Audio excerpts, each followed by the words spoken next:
사랑하는 성도 여러분, 잘 지내셨습니까? 지난주 우리는 아브라함을 만났습니다.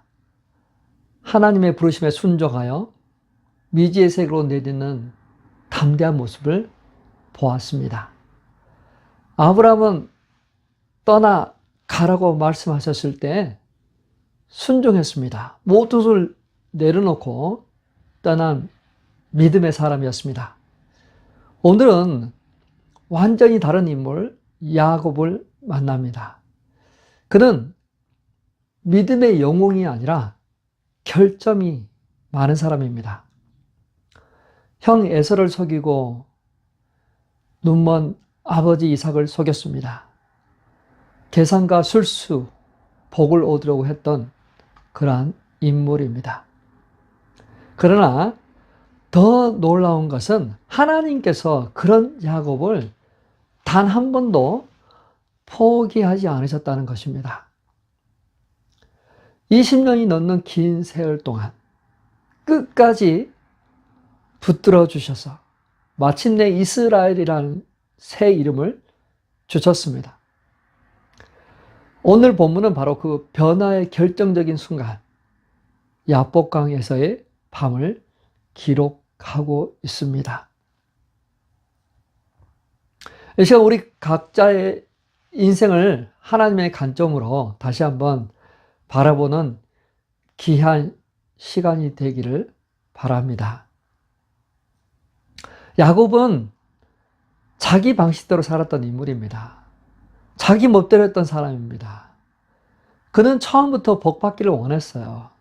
아브라함과 이삭에게 주신 복, 누구보다도 간절하게 원했습니다. 그런데 그 방법이 하나님의 방식이 아니라 자기 방식대로 얻으려 했다는 거죠. 팥죽 한 그릇으로 배고픈 에서를 장자권과 바꾸고 마지막으로 귀한 음식을 먹고 마음껏 축복하자고 하셨던 아버지를 속여서 형 에서에게 돌아갈 축복을 가로챘습니다. 결국 원하는 것은 다 얻었습니다. 그렇지만 형 에서를 피해서 가족과 고향을 떠나 도망 떠나야만 되었습니다. 두려움과 불안만 안고 떠난 인생이었어요.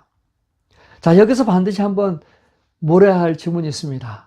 왜 하나님은 이런 야곱을 버리지 않으셨을까? 왜 하나님은 이 야곱과 함께 하셨을까? 답은 딱 하나입니다. 야곱이 잘나거나 괜찮은 사람이어서가 아닙니다.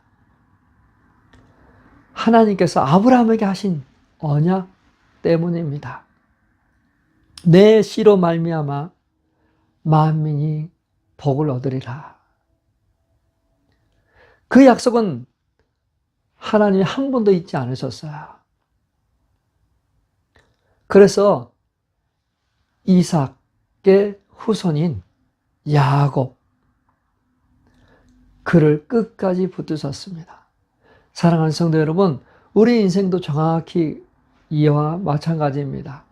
우리가 잘나서 착해서 열심히 해서 여기까지 온 것이 아닙니다. 하나님은 우리를 붙들고 계시기 때문에요. 실수하고 넘어지고 실패할 때마다 하나님이 우리 손을 붙잡고 계십니다. 놓지 않으시기 때문에 여기까지 올 수 있었습니다. 이것이 하나님의 프로모션의 진짜 시작입니다. 베델은 하나님이 먼저 찾아오시는 은혜의 시작입니다. 모든 것을 잃은 야곱, 광야에서 지친 몸을 누우면서 돌을 베개 삼아 잠든 그 밤, 하나님께서 그를 찾아오셨습니다.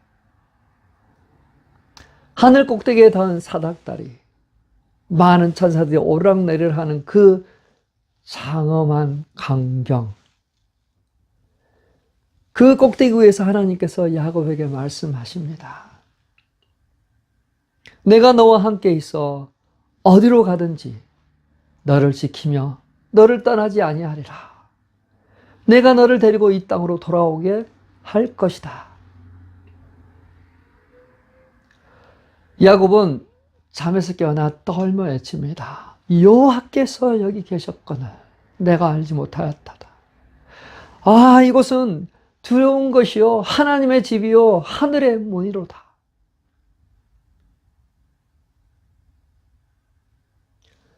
가장 중요한 진리는 이것입니다. 야곱이 하나님을 찾은 것이 아닙니다. 야곱이 하나님 앞에 회개하고 눈물로 콧물로 기도했던 것이 아닙니다.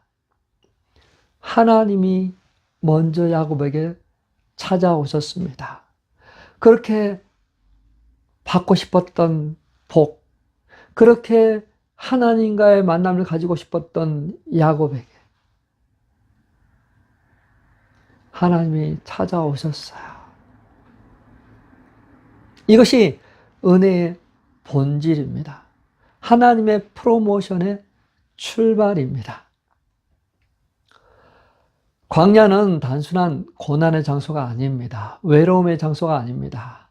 광야는 하나님께서 가장 선명하고 강렬하게 자신을 나타내시는 자리입니다. 지금 광야를 지나고 계십니까? 자녀 때문에 고통하십니까? 오래 기도해도 기도 응답이 없으십니까? 경제적인 그런 어려움에 처해 있습니까? 중년의 위기, 건강의 위기, 가정과 미래가 흔들리는 그러한 상황에 있습니까? 마치 광야와 같죠. 그렇지만 바로 이곳이 하나님의 놀라운 역사가 있는 곳입니다. 광야는 버림받는 것이 아닙니다. 하나님께서 가장 가까이 다가오셔서 내가 너와 함께 있다. 속삭이시는 곳입니다. 두려워하지 마십시오. 그곳에는 하나님만이 나의 전부입니다. 하나님만이 나의 위로가 되십니다. 그것을 알게 될 것입니다. 자, 하나님과의 만남이 있은 후에 야곱은 삼촌 라반의 집으로 갔습니다. 근데 그 라반의 집에서 그 관계가 깨어지고 그 실패 속에서 야곱은 서서히 빚어집니다. 인간이 되어갑니다. 베델에서 하나님의 그 약속을 받은 뒤에 야곱은 하란으로 갔어요. 그곳에서 20년이라는 긴 세월을 보내야만 했습니다. 그는 자신보다 더 잔머리가 잘 돌아가고 계산적인 라반을 만났습니다. 그는 그곳에서 라헬을 위해서 7년 동안 일해서 결혼했습니다. 근데 결혼 첫날 밤에 신부가 바뀌었어요. 라헬 대신 레아랑 먼저 결혼했습니다. 또다시 그는 7년을 일했습니다. 이렇게 20년이 넘도록 품삯이 10번이나 바뀌었습니다. 준다고 해놓고 주지 않고 또 더 작게 주고 하는 그런 모든 가정. 야곱은 자신을 보는 것 같았을 것 같아요. 아니, 어떻게 저렇게 못됐냐? 어떻게 저렇게 머리를 잘 돌아가냐? 그는 그 수많은 배신과 불공평, 끝없는 그 긴장 속에서 자신보다 더한 라반을 만나서 그는 점점 더 자신을 알게 돼요. 그는 더 이상 예전처럼 자기 술수와 계획으로 해결하려고 애쓰지 않았어요. 하나님께 물었습니다. 하나님께 의지했습니다. 하나님의 음성을 듣기 시작했습니다. 자기 힘으로 하는 것보다 하나님을 의지하고 신뢰하는 그러한 자가 되어가고 있었어요. 그는 라반과의 관계 속에서 아무것도 할 수 없다. 정말 자기 힘으로는 아무것도 할 수 없다는 그러한 것을 깨닫습니다. 사랑하는 성도 여러분, 우리 삶에도 라반 같은 사람이 있을 수 있잖아요. 예상치 못한 배신, 불공정한 대우, 끝없는 갈등, 상처, 그 아픈 가정 너무 길고 힘들어요. 하나님이 나를 버리신 건가? 그러나 하나님은 이 모든 것을 헛되이 사용하지 않으세요.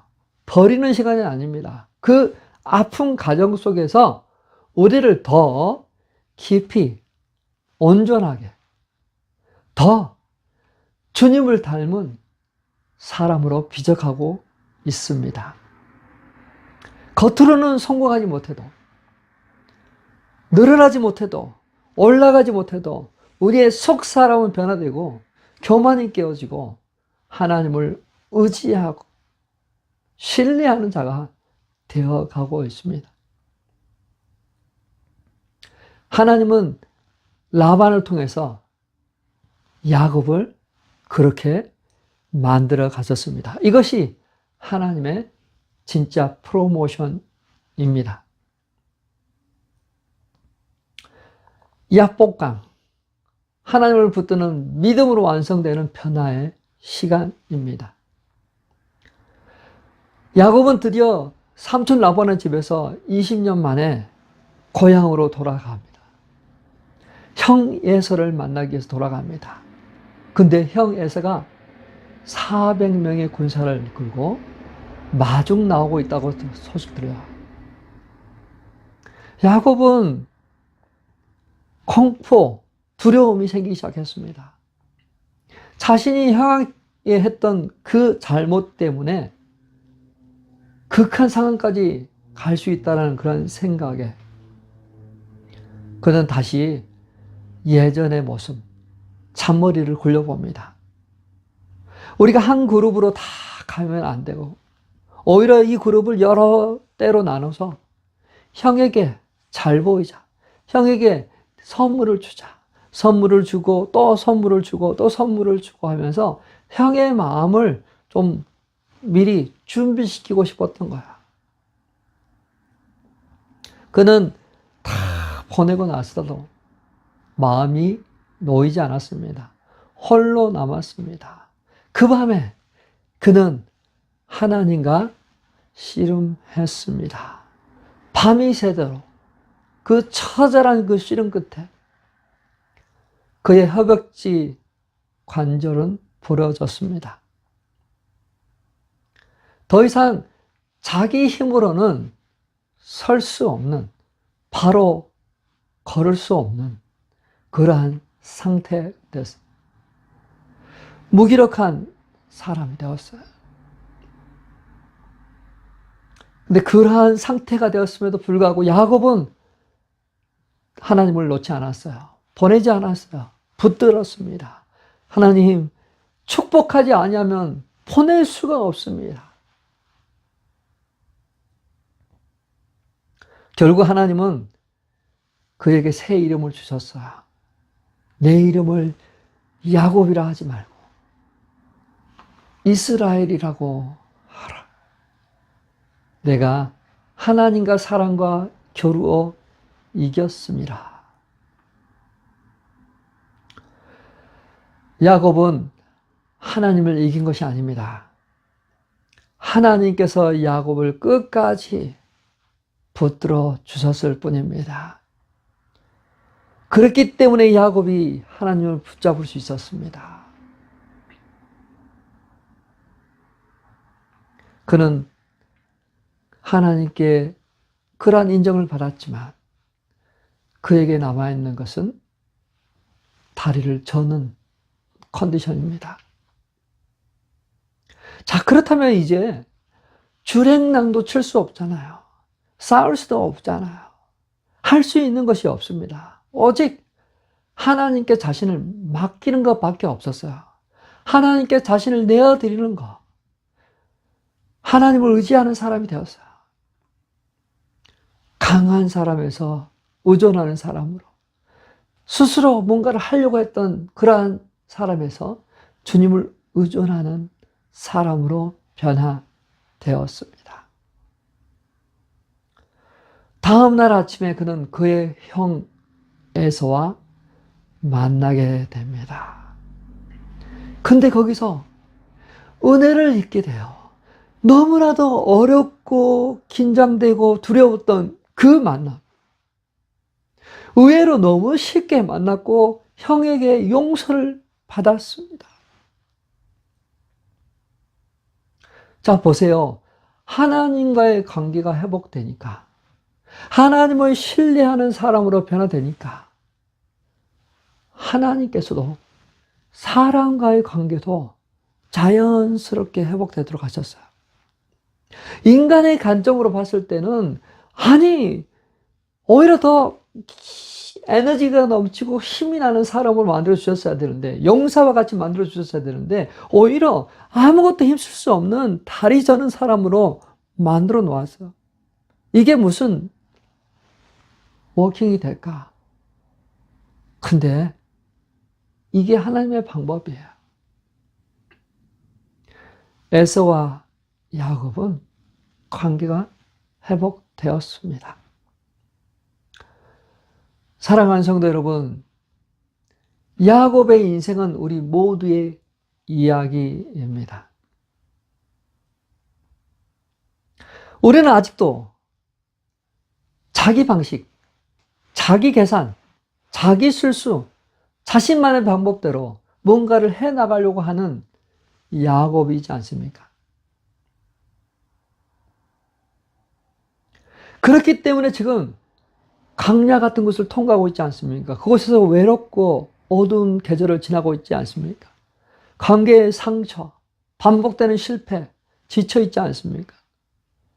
두려움과 약함과 한계 가운데 서 있지 않습니까?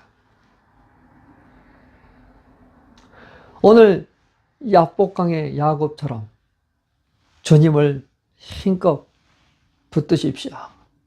주님, 축복하지 않으시면 보내지 않겠습니다. 주님 없이는 못 삽니다. 마치 우리 옛날 우리 어르신들이 했던 것처럼 소나무를 뽑지 않고는 떠나지 않겠다라는, 마치 그 주님께서 허락하지 않으면 갈 수 없다라는 그러한 마음. 우리는 하나님을 간절히 붙잡아야 됩니다. 그리고 하나님의 프로모션은 우리를 더욱 강하게, 멋지게, 성공한 사람으로 만드는 것이 아닙니다.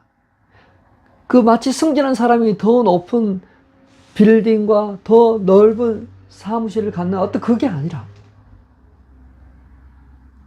하나님의 프로모션은 우리로 하여금 더 주님을 닮아가는, 주님을 알아가는, 주님을 신뢰하는 사람으로 이끄시는 것이에요. 우리를 성공한 사람으로 만드는 것이 아니라 우리를 하나님 없이 살 수 없는 사람으로, 하나님을 의지하는 사람으로 만드시는 것이 바로 하나님의 프로모션. 야곱은 속이는 자였습니다. 그러나 하나님과 겨루어 이긴 자, 이스라엘로 바뀌었습니다. 이 모든 변화의 비결은 야곱의 성공, 능력, 선함이 아닙니다. 하나님의 끝없는 은혜와 변함없는 언약이었어요. 오늘도 하나님은 우리를 미지의 세계로 우리를 이끌고 가십니다. 우리의 약함과 부족함과 상처를 다 아십니다. 그런데도 하나님께서는 우리를 이끌고 동행하고 계세요. 우리 연약함을 그대로 안고 오늘 이 자리에서 주님을 붙드시길 바랍니다. 주님께서 나를 복주시지 않으면 나는 결코 떠날 수가 없습니다. 우리가 주님을 붙잡는다면, 주님께 매달린다면 주님은 반드시 우리를 새 이름으로, 새 사람으로, 하나님의 사람으로 일어나게 하실 것입니다. 아멘이십니까? 저 우리 성도님, 하나님의 프로모션, 야곱에서 이스라엘로 이끌어 가시는 그러한 놀라운 역사가 오늘 저와 우리 성도님과 가정에 있기를 축원합니다.